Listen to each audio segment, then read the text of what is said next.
How do you grow up? If you're a boy, how do you grow up with the expectations and dictations of masculinity? And by that I mean that men often have to face something akin to the bleakness of life, a crisis of meaning. Women do too, but men have their own version of it. And this bleakness will come often suddenly, out of nothing, out of the blue.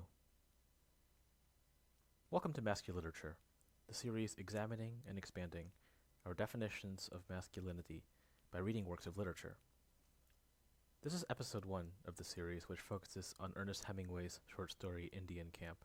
If you like what you hear in this episode, please like this video and subscribe to the page. I look forward to releasing more episodes in the future. Our first series of videos on this channel will focus on Hemingway, an author whose name has become synonymous with masculinity in the years since his life and work. Now, Indian Camp is one of his shortest stories. It's a few pages long. In the version that I'm reading off of, it's 4.5 pages, maybe 5 pages long. So if you haven't read it already, maybe you should go and read it. There are several recordings of it already on YouTube. But, to be honest, one of the goals of this channel is to be able to teach you about things that you haven't even necessarily read. I will explain everything, contextualize as much as need be.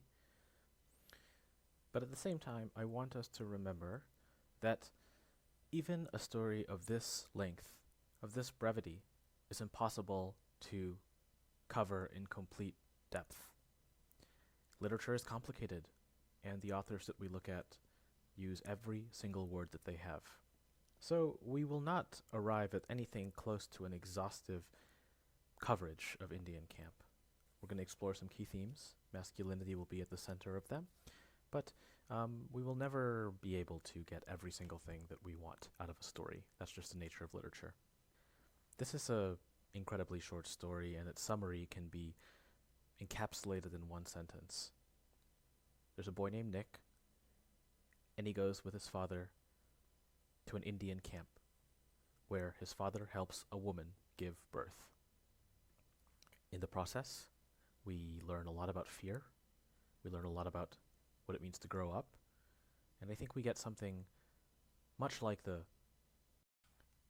accurate picture of what brutality can do in someone young, someone vulnerable. How does this story begin? It's very important to look at beginnings. The great American writer Edgar Allan Poe said that every sentence in a short story should build up to the development of a single theme, which is the proper subject of a short form. All words are important. Again, authors use every single word they have. So we should regard every short story sentence as potentially ripe for interpretation. But beginnings especially come down to us and tell us something about what an author means to convey in this story. They're a chance to set the tone. They're a chance to hit you with something striking. And they're memorable. You know, psychologically, we just remember things at the beginning more. So let's begin. Let's begin. How does Indian Camp begin? I'm going to read the first 2 paragraphs. The first paragraph is just 2 sentences long. It begins, "At the lake shore, there was another rowboat drawn up. The 2 Indians stood waiting. Nick and his father got in the stern of the boat, and the Indians shoved it off, and one of them got in to row. Uncle George sat in the stern of the camp rowboat. The young Indian shoved the camp boat off and got in to row Uncle George." So one thing to note, the very first word that should make you stop and pause when you read the short story is the word another. At the lake shore, there was another rowboat drawn up. Now why is that really weird? Well, because it implies that there's a first rowboat, but we, the readers, have not yet seen that first rowboat. Hemingway is implying a first rowboat, and he is beginning with the another rowboat. He is beginning, in other words, in medias res. This is a term that some of you probably know. It's a Latin term. Originally, it means in the middle of things, and it refers to narratives that begin without any sort of formal introduction, without the usual kind of there's a character here, and their names are this and that, and their occupations are this and that. It throws you right into the story. There's no time here to explain where the first rowboat is. It just goes there already to the another rowboat. Another rowboat. This is a brilliant symbol. This is a wonderful symbol from Hemingway. Let's think about this at depth, right? For if on the one hand another is interesting because it brings us into the middle of things quickly, confusingly, with something already past but not seen, rowboat is a symbol too. What is a rowboat? Is this just a story about things and objects that don't mean other things? I don't think so. Okay, I think the rowboat is a very powerful symbol for navigation, right? Boats navigate. Boats bring us to places, and yet we control boats. They're wonderful symbols for the way we course through our life, quite literally navigating through the world. How do we move our rowboat from place to place? How do we sail our rowboat? You see how that's just another form, another way of asking the question, how do we live? How do we direct ourselves in our life? Perhaps some of you are asking that question constantly, daily. Maybe you're in the midst of tumult, in the midst of directionlessness. Where's your rowboat going? It's up to you, right? But on the other hand, this rowboat is an extra rowboat. We may have a sense that we have come after something. And I think that we need to return to this word another and consider how it symbolizes how when we enter life, we are thrown into it all of a sudden. Let's read a little bit more. There's a really wonderful line that opens the third paragraph, and the line is, "The two boats started off in the dark." Now I think the allegory for life should be clear, should be made more clear. Think about yourself as a child, as a baby especially, and how you're fumbling around, how you don't know how to do fucking anything, right? When you are born, you're given this rowboat, but you have no directions. What's more, you're in the dark. You're a baby, you don't know anything, life is confusing, you don't know the words for anything. Does that stop when you gain adulthood? Does that stop when you turn into a teenager and then you turn 18, you turn 21? Or are we still fumbling around in the dark? Do we still occupy lost rowboats, even if we're a little bit older? I don't know about you. Well into my manhood, I felt confusion. Still today I feel confusion. Clarity is desired, but hard to come by. I still feel like a lost rowboat sometimes, and I think it's important to know that it's okay to feel lost. Masculinity is not about knowing what to do, where to go at all times. It's about understanding when you're lost and when you're found. Everything is about judgment, proper understanding of your position. Because haphazard rowing will get you nowhere. Haphazard rowing will bring you further into the dark, into the darkness of the world, but also into the darkness of the soul. All right, wow. So we're already 8.5 minutes into this series, and we haven't gotten off the second paragraph yet. This is showing you the power of thinking about these things, the power of really delving into each word. But let's move on a little bit. Where are we going, Dad, says the protagonist. This guy named Nick. This guy who will recur in Hemingway's other fiction. Where are we going, Dad? How many times did you ask that to your father? All the time. Because when we find ourselves in the darkness of this world, the first thing we do is ask questions, right? There's kind of an endless querying that makes up childhood. You know, you mock it sometimes. Why is the sky blue? Because it is, right? A note here, Hemingway's style is really distinctive. He's known for writing in these very short sentences, very clear, direct. Most of them are description. He likes to pack a punch, give you tons of sentences of description and then hit you with something large, hit you with something profound. We'll see that in this story.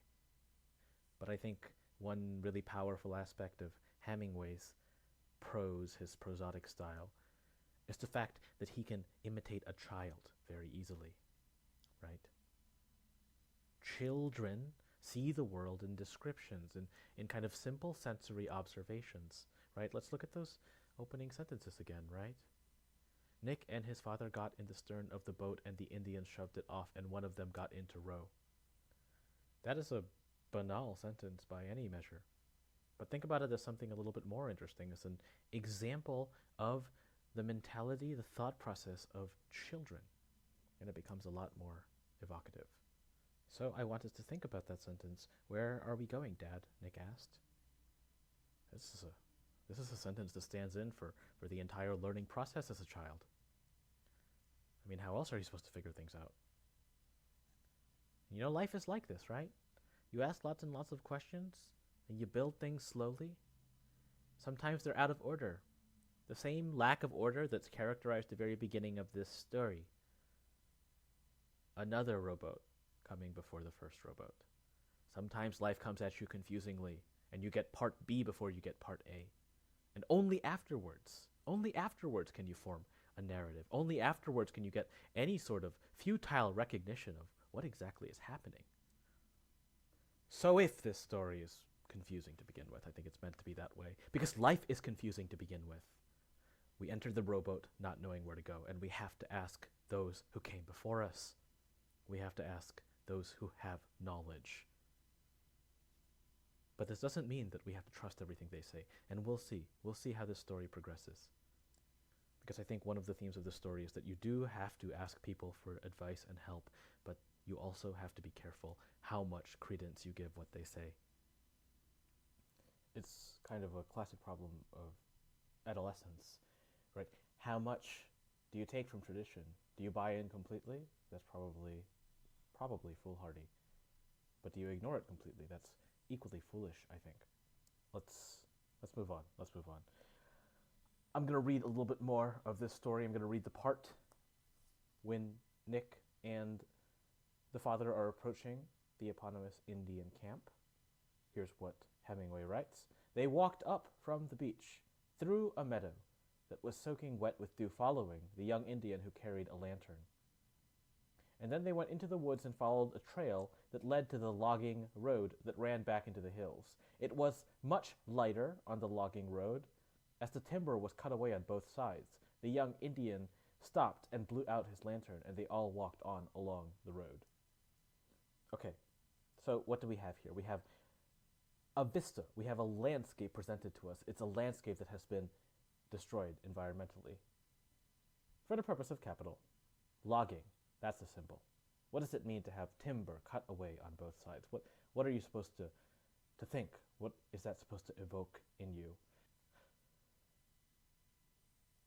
There's a kind of constellation of symbols here, right? You're going on a pathway. Again, we've hypothesized that this pathway is a pathway of life. Initially, it's aquatic, and now it's terrestrial. And you're going on this pathway, and it's been logged already, right? Again, with the initial line, there was another boat there. You come into a world already partially handled, already partially logged. I mean, there's something kind of wonderful about the fact that the word log, to log means to record something. Already you come into the world, and it's been recorded upon. It's been engraven upon. You come into history, not at the beginning of it, but thrown into the middle of it. Thrown into the middle of a world already partially deforested. Thrown into a world that has already partially been worked upon. Now, one thing that happens as you grow up, you all know this if you've ridden a bicycle, right? You lose your training wheels. How's that represented in this paragraph? By the lantern that the young Indian carries. As you grow up, your training wheels come off in all sorts of ways. The help that you have goes away. A lot of you lose the guiding light. A lot of us lose the guiding light as we grow up. That's what growing up means. It means having these lanterns that helped us all of a sudden go away. Maybe your parent dies. Maybe a mentor dies. Maybe something that you thought, some house that you owned goes away. For privileged people, it's going to college that eliminates a lot of lanterns while at the same time activating new ones. And the moment the lantern goes off, that's a moment of bleakness. The young Indian stopped and blew out his lantern, and they all walked on along the road. Now, at the same time, the lantern goes out, but you have to keep on walking, right? Robert Frost said, in 3 words I can sum up everything I've learned about life. It goes on. The road does not stop. Lantern or not, the road does not stop. So there's all sorts of bleakness here. The already deforested earth, the lantern having gone out. How do you find yourself in the midst of this brutality, this bleakness? Note also the particular tools, literary tools that Hemingway is using to evoke this. He's using the environment for his own purposes. The environment is literal and figurative. We've already explored its figurative dimensions, but in another way, it's also very literal for a lot of people, right? One of the things that happens as you grow up, perhaps if you work in trades, if you work in labor, is that you spend much more time outdoors. But certainly this is figurative for a lot of people too. You go outdoors, you face nature in all her majesty, in all her brutality. And I just want to tell you something, that when that bleakness comes upon you, it's okay to be weak. It's okay to not know what's going to happen. Because, as Hemingway shows, this is a pathway that every man has to go on. This is not a pathway unique to you and to your trauma. Now, everybody's got their own story, but everybody has difficulty in their story. And it's okay to be weak. This is why we have stories, by the way, to tell us what to do. And they work with us. They resonate with us on multiple levels, right? Literal and figurative. The environment is both literally worse and figuratively worse. It points towards a figuration. Okay, moving on. I told you this is a book. This is a story about Nick and his father. His father is a doctor who helps this Indian lady give birth. Right? This is how Hemingway describes the Indian woman upon her first appearance. Inside, on a wooden bunk, lay a young Indian woman. She had been trying to have her baby for 2 days. All the old women in the camp had been helping her. The men had moved up the road to sit in the dark and smoke, out of range of the noise that she made. She screamed just as Nick and the two Indians followed his father and Uncle George into the shanty. She lay in the lower bunk, very big under a quilt. Her head was turned to one side. In the upper bunk was her husband. He had cut his foot very badly with an axe 3 days before. He was smoking a pipe. The room smelled very bad. So much going on in this paragraph, right? There's a couple of images that I really want to investigate. But first off, let's note again, Hemingway style, a child style, a man style, but through the eyes of a boy, of a child. He's just reporting things, you know? He's seeing what he sees. And that's, again, what we do when we get into the world. We just see what we see. We don't interpret immediately. What does he see? This is the most evocative image in the paragraph for me. The men had moved up the road to sit in the dark and smoke out of range of the noise she made. What does that show? What is Hemingway trying to show us there? Is he just trying to, is he just trying to show us men? Is the point of this sentence to describe to you exactly how the scene looks? No, not just that. This is what I think. I think he's showing us the abject failure of masculinity. The men had moved off. The woman helped, but the men had moved off up the road to sit in the dark and smoke out of the range of the noise she made. What men do you know? Think about the men you know. Now, many of us have fathers, uncles, grandparents, grandfathers who are not the best, who are not the most responsible, who may, in the face of danger, go off onto the road, out of range of the noise that's being made indoors. This is a failure of masculinity. This is not what being a man means. Being a man means confronting the danger. Being a man means regarding what is horrible and terrible and brutal in life and taking responsibility for it. Now, the husband stays, but as we'll come to see, he's not exactly a paragon of masculinity either. But I think the thing that's really being stressed here is that the men who are out on the road have absolutely given up responsibility. And that is not what you do. This is the most important thing as a man. If you take nothing away from this episode of the series, make sure you remember this. Do not go out when there's noise inside. Stay indoors, confront the noise. Take on the responsibility. That's being a man. The road that they've been traveling. One way to see it is as the pathway of life, but more specifically, you can see it as the pathway of virtue, right? So it's very important that Hemingway tells us, so smart, so smart, that the men had moved off up the road, off the road, up and off the road, and sit in the darkness, the same darkness that represents ignorance, that represents, again, the abject failure of masculinity and of taking responsibility. They're off of it. Nick is on it. Be somebody who takes on responsibility. But it won't be easy. It will never be easy. I mean, there's a kind of comprehensibility to what the men are doing, right? This woman is giving birth. She's been giving birth for days and days, and she can't stop screaming. The screams are horrifying, terrible. I think any of you who know the way a woman screams, there's something horrible about it, something guttural. A lot of people have avoidant personalities, right? They don't like seeing pain, trauma. They don't like especially thinking that they might be the cause of that. But I guarantee you, if you're the cause of a pain, it's not going to help for you to leave. Okay? Those who need you, those who are dependent on you, they do not want you to abandon them at their moment of need. Even if you are the cause of the problem, in 9 cases out of 10, you are only more of a problem if you leave the scene of the crime. Because taking responsibility is not just about taking responsibility for the fault that you find in the world. It is about taking responsibility for the things that you yourself have caused. But it's so simple. You stay. You don't go off and up the road. It's simple, but it's not easy. Okay? And it's okay that it's not easy. You get chances. You get multiple chances. All right. But what happens next in this story? He goes in. She screams just as they come in, and there must be some sort of significance to that I can't explore fully. All right. But the moment they come in, Nick, again, this child, this representation of all of us as children trying to learn, trying to become better men, more responsible men in this world. Some interesting exchange happens between Nick and his father. I'll read it.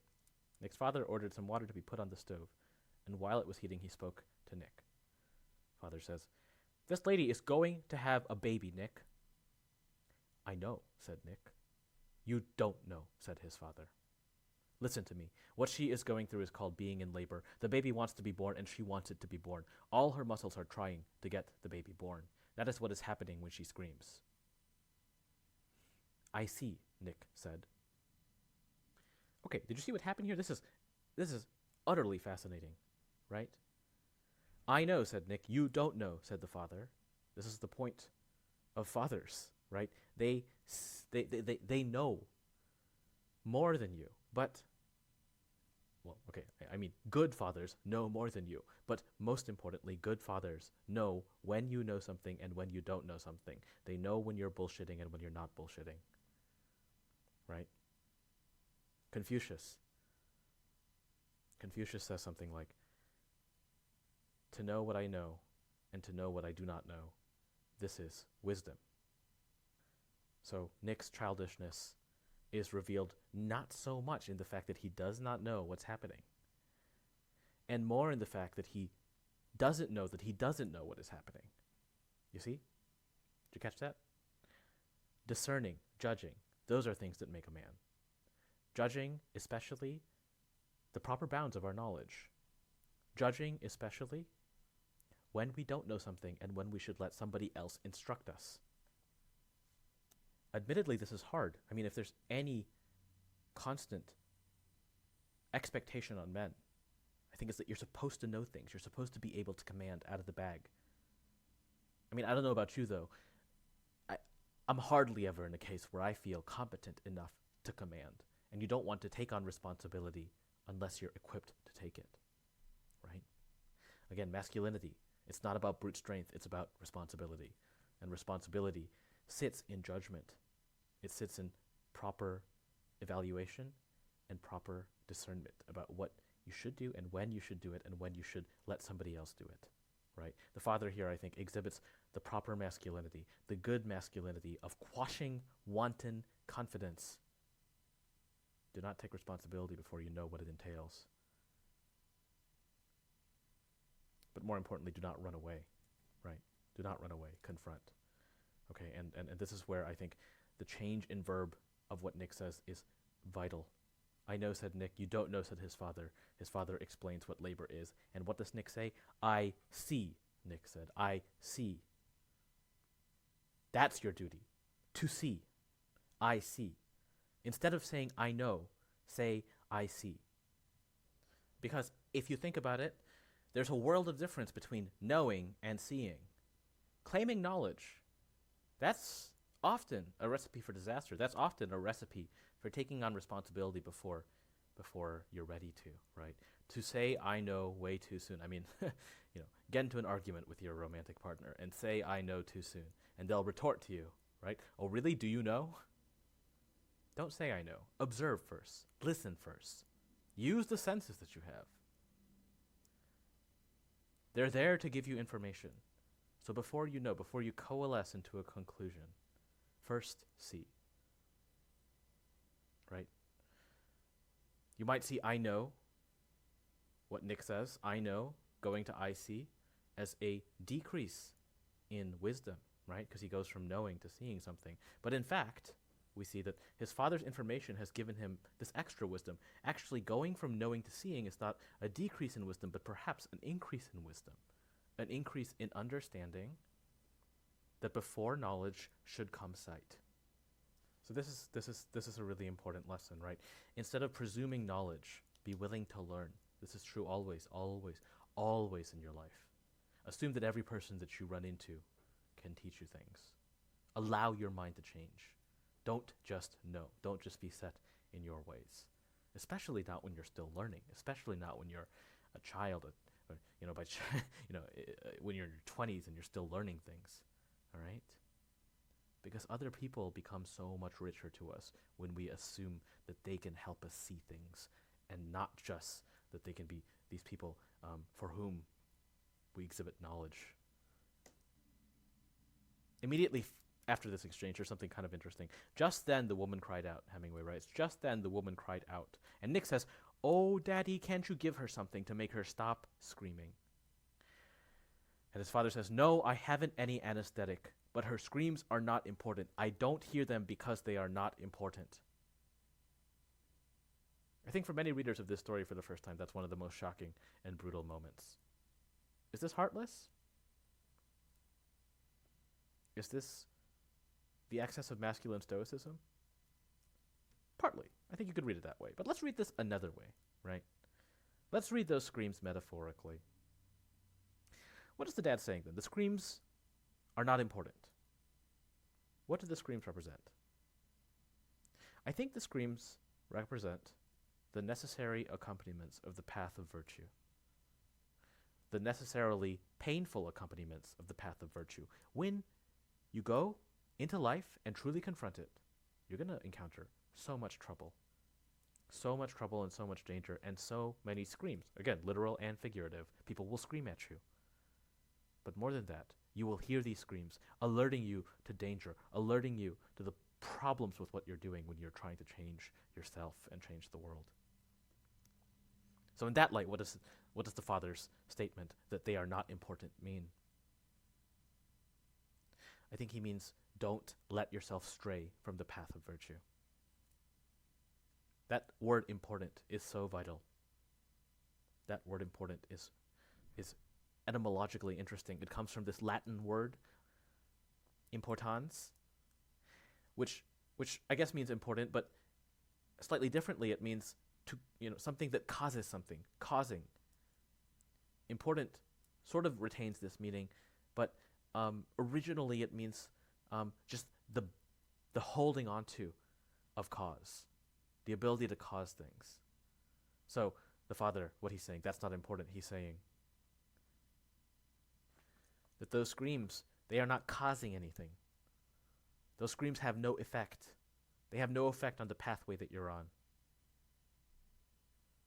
They have no bearing on what you should and should not do. Those screams are off to the side. Now, the father's attitude, notably, differs quite substantially from the attitude of the men on the road. For them, the screams very much are important. That is, referring to the original Latin roots, those screams very much are causing them to do something, namely, move onto the road. Move off of the road, sorry. So we see something like strong masculinity in the father. The capacity, the ability to withstand pain and the pains of others.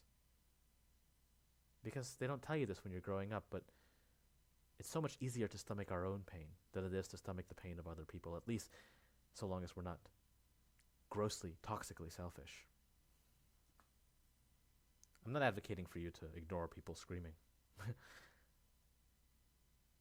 I'm advocating for you to accept that screams will come regardless of whether or not we want them to, and that when they do come, we need to not let them cause things.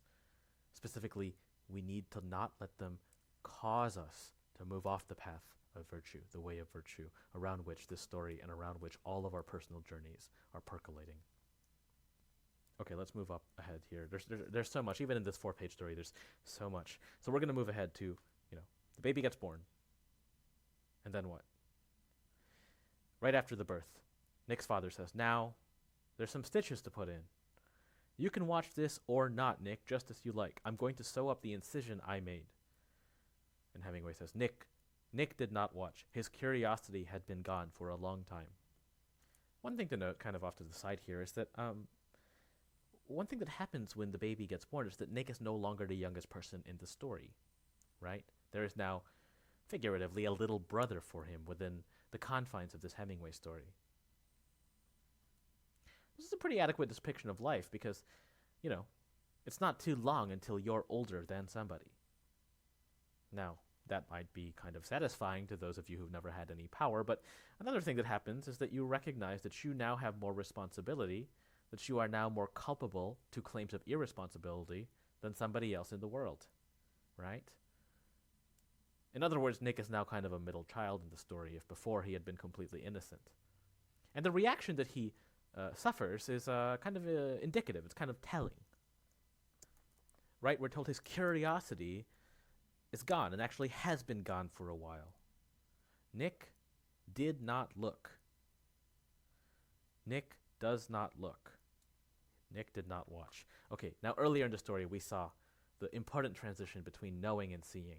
Right? I argued that it was a transition from less wisdom to more wisdom, disguised as the opposite transition. Right?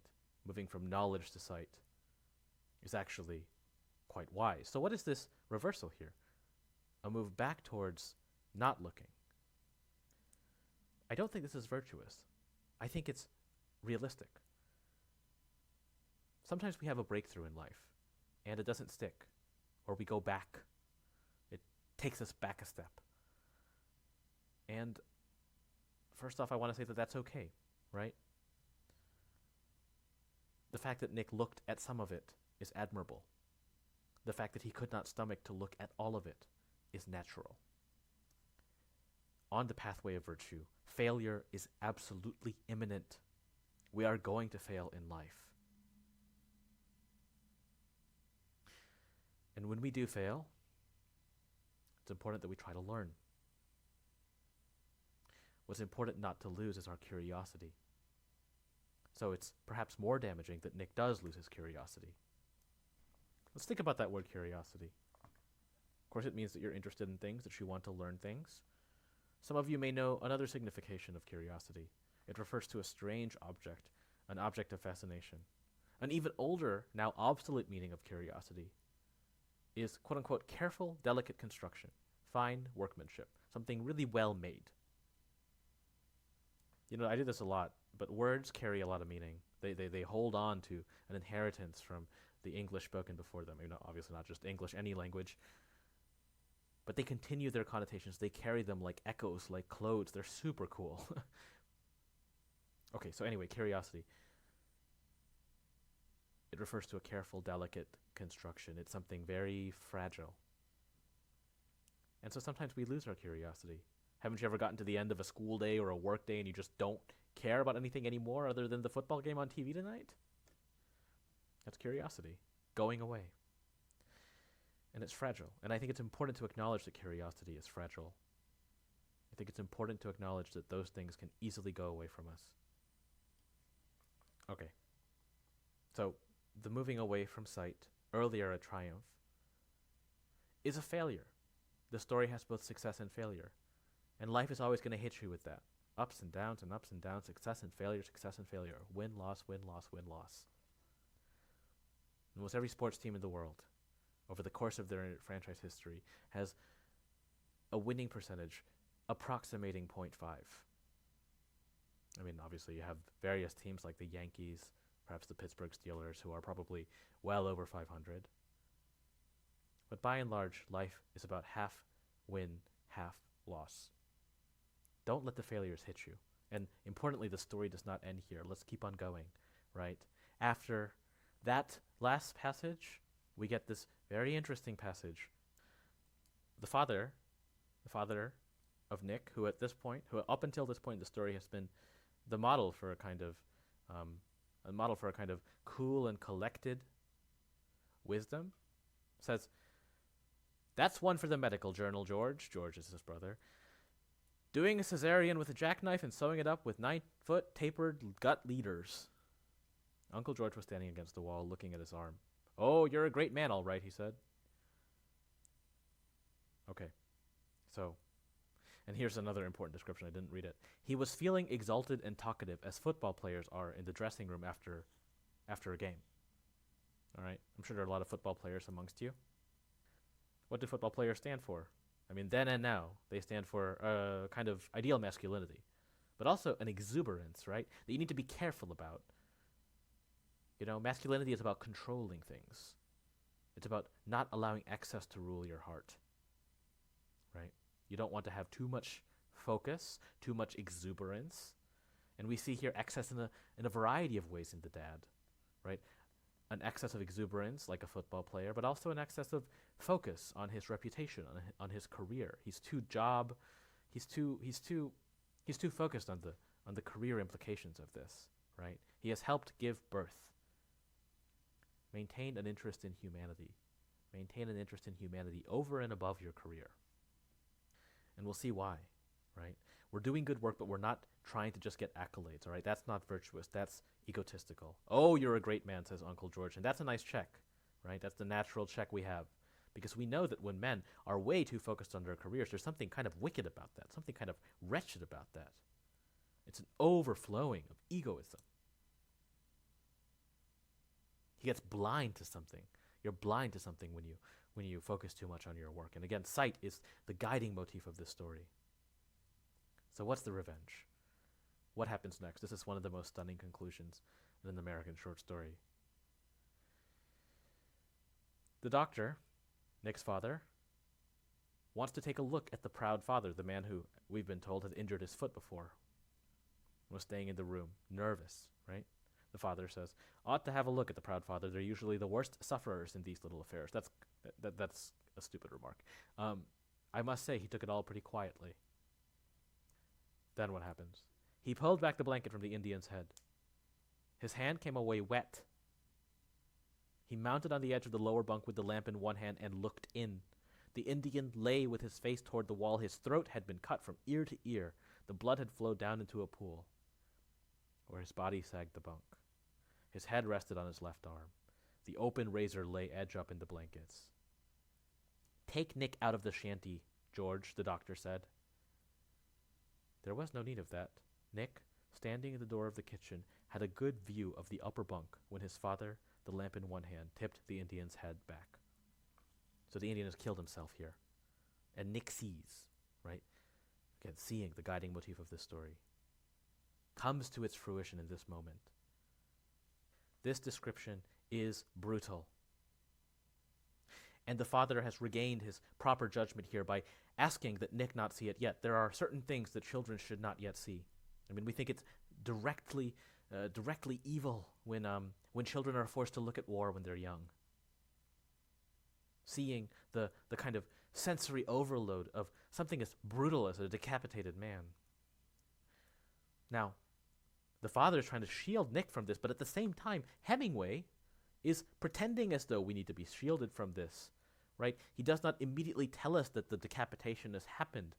His hand came away wet, he describes about the doctor. Now that just tells you that there's some sort of liquid coming out of the Indian, right? It doesn't tell you that he's decapitated himself. It doesn't reveal the full brutality. So I think Hemingway is trying to shield us a little bit from this horrible, horrible thing that's happened. Just as the father is going to shield Nick. But there's a limit to how you can control sight. And as children, all of us, or most of us, hopefully not too many of us, are forced to see things that we shouldn't be looking at. Again, wisdom comes from proper judgment, and much of that is a proper judgment about what should and should not be seen by children. Where do you put children? Sight rules everything for them. It's the most important sense, I'd say. Now look what happens here. Narratively, it's a fascinating moment. There was no need of that. Nick, standing in the door of the kitchen, had a good view of the upper bunk when his father, the lamp in one hand, tipped the Indian's head back. I've already read that. But right after that, it was just beginning to be daylight when they walked along the logging road back toward the lake. Okay, so what happened here? A complete shift in scenery. A complete shift in perspective. We've moved away. All of a sudden, we've cut the narrative. Much like the cut head, right? There's something going on here with cutting. You want to be... If you read literature seriously, you want to be on alert for these kinds of narrative techniques. Clever narrative techniques. Hemingway's very clever. So what's happening here is that the body and the story are combining into one. They've become one. They've converged into one symbol, into one item. But perhaps what we've done is cut Nick off from what he can comprehend. He could be looking more. He could describe in greater detail what happens to the Indian after his head's been cut off, but he doesn't do so, right? In a way, where we stop comprehending is where we stop seeing. The story forces that upon us. It tells us, you should not look any further because you cannot understand farther. And it speaks to us as children like Nick, who are still learning. And part of that is accepting that there is going to be a time in your life where you confront something that you are not yet ready to confront. There will always come that point. None of us is prepared for every brutality in the world. Just one last passage now, because I think this is a passage that actually tries to define masculinity. As they're walking on the road, right, the father says, "I'm terribly sorry I brought you along, Nicky." Nick says, "Do ladies always have such a hard time having babies?" "No, that was very, very exceptional." "Why did he kill himself, Daddy?" "I don't know, Nick. He couldn't stand things, I guess." "Do many men kill themselves, Daddy?" "Not very many, Nick." "Do many women?" "Hardly ever."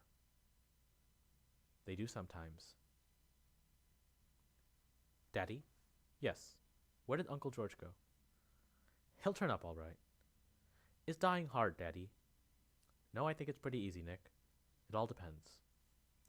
Okay, so I think there's a very shrewd observation being made here about masculinity.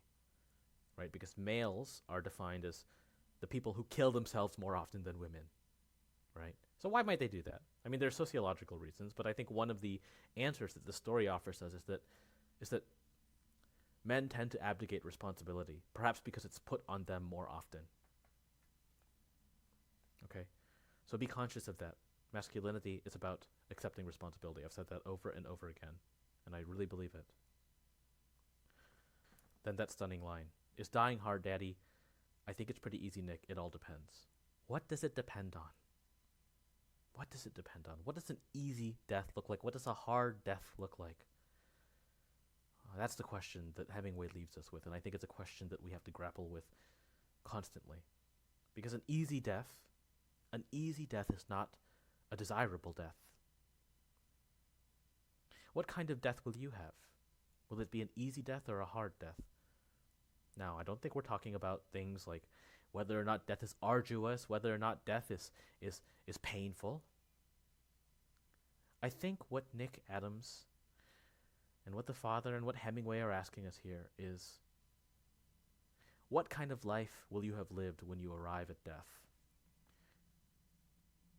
If you have lived a life full of virtue, then your death will be easy. If you have lived a life of abdicating responsibility, of being unable to bear pain, of being unable to bear the screams, of being unable to look life in the face, then your death will be hard. Because it will be fearful to you, just like everything in life has been fearful to you. An easy death is what we strive for. An easy death comes only from the proper management of life. A life lived, leaving the world a better place than where you found it. Let's conclude. The final paragraph. In the early morning on the lake, sitting in the stern of the boat, with his father rowing, he felt quite sure that he would never die. Now, we've just explicated what dying means. So what could it possibly mean for Nick to believe that he will never die? Perhaps he means that he will never figure out the proper way to be alive. As a child, I think that's a very sensible way to look at things. You have no idea if you're ever going to figure out this thing called life. Perhaps he can't come to terms with his eventual death. That's another very common fear. But I think the idea here, the thing that he's recognizing, is that you cannot die, at least you cannot die easily and honorably, until you've learned how to properly walk upon the path of virtue. Perhaps it's a confidence mixed in with his fear. Perhaps the confidence is that he won't ever die, he's immortal, but also the fear that he'll never learn how to die properly. I think it was Plato who said that the point of life is to figure out how to die, right? And hopefully we all die with ease, with honor, with satisfaction of the life we have lived. That's what this story is about. And that's, more importantly, what you need to do in your life. Follow the virtuous path so that you may live fully for the sake of others. And when you meet death, meet it with honor, with no trepidation, with ease, as though it is just another adventure for you to go on. It's not an easy path. It's a path full of screams. But masculinity, at its core, is about taking on that pain, striving for an easy death at the end of a life full of meaning and virtue. If you liked what you heard in this episode, please subscribe and like below. I look forward to our next episode in this series, which will focus on a different Hemingway short story. It's been a wonderful time. I hope you enjoyed. Thank you.